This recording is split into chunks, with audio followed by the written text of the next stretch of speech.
Chapter 5. The chapter mostly tells these three stories. The first one begins basically Betty Hill from the most famous alien abduction sends like a letter to a couple of authors that wrote a UFO book.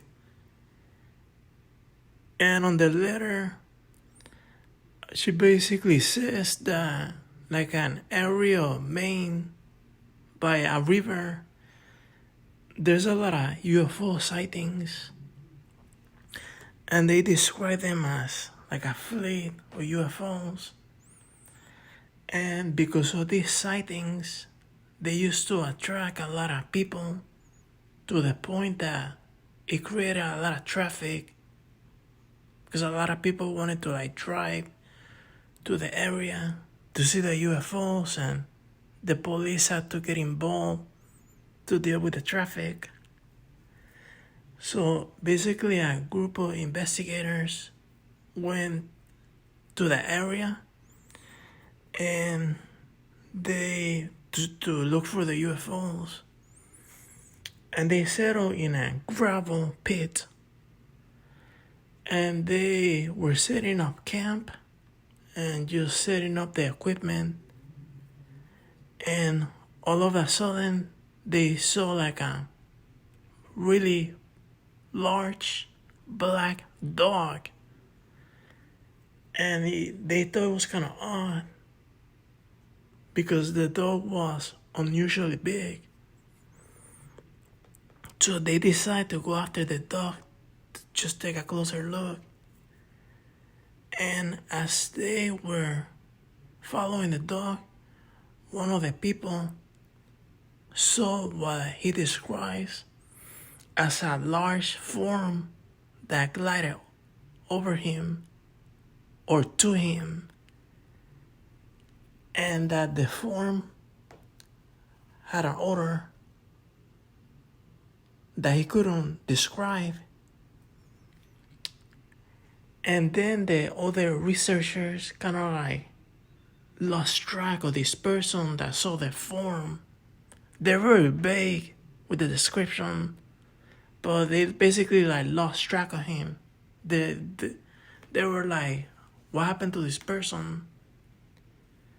So after some time, they go back to their cars and they found the missing person, the UFO researcher.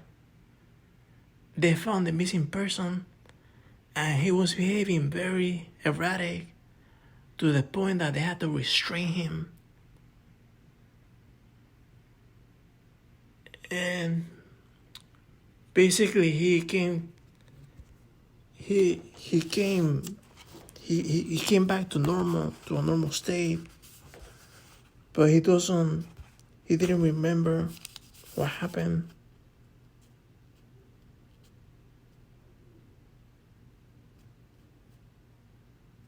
Actually, they don't describe what happens when he comes down.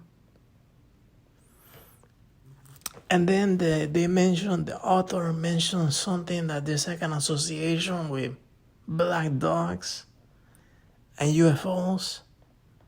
I've never heard of that. This is the first time I heard about a link between black dogs and UFOs. But there apparently such is a thing. But it's new to me. The second story is of a person named Daniel. So Daniel is sleeping in his room and he sees a light coming through his window.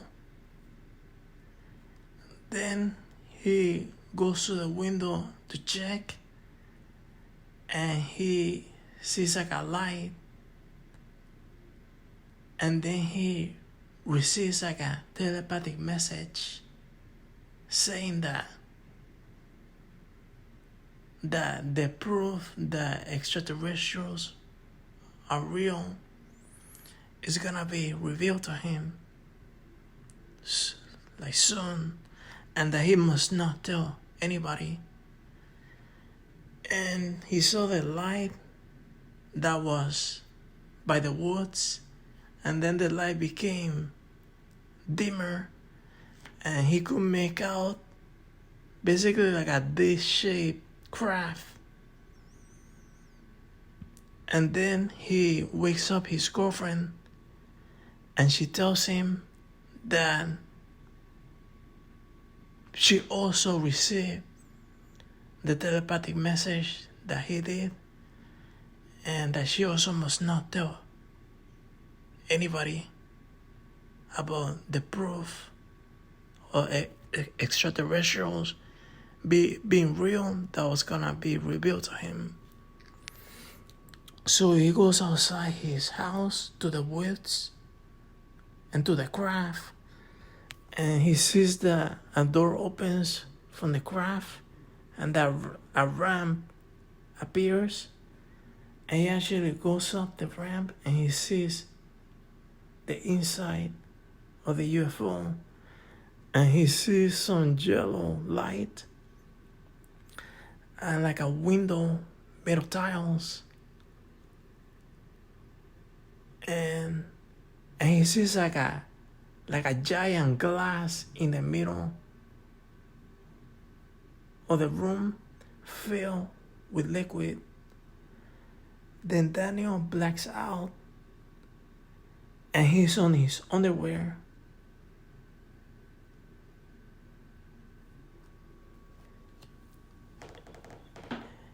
And the third story, and basically Daniel says that like he's gonna, he forgets what happens because he blacks out, but then he makes a commitment that he's gonna try to remember. And the third story is from a person named Tobias, and Tobias is moving to Alaska, and on his last day on the house, he's sleeping on a sleeping bag, and he has the radio on, and then he notices something from his window, and he looks, and he sees like a black geometric figure flying in the sky, and he's moving very erratically, and he describes it as a hockey puck. The way a hockey puck moves when the players are hitting the puck, like zigzagging all over the sky. And then he describes it as a coffin shape, kind of like the coffins from burials. And then this object is zigzagging across the sky, and it descends to the woods, and he's shocked by it, and he goes back to his sleeping bag, but he can't sleep because of the thing that he has seen.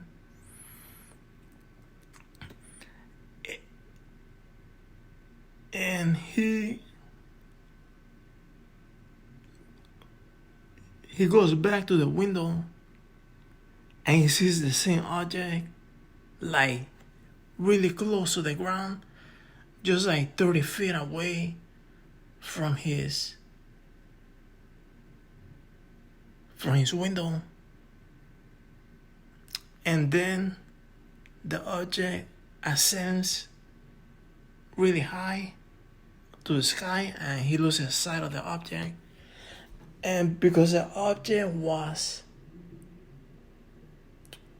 really close to him, he took a really close look at it, and he described it as about the size of a car, and he had no windows, no lights. It was like a black metal, and he had some protrusions that maybe he thought was some type of machinery. And later, Tobias became an engineer, and he developed a greater understanding of engineering. And that's basically the end of the story. I forgot to say about Daniel that when he came to and he was on his underwear, he went back outside to look if the UFO was still there. And when he went back, the UFO was still there. But he saw that it morphed into a U.S. military cargo plane, and then he flew away. So I forgot to mention that.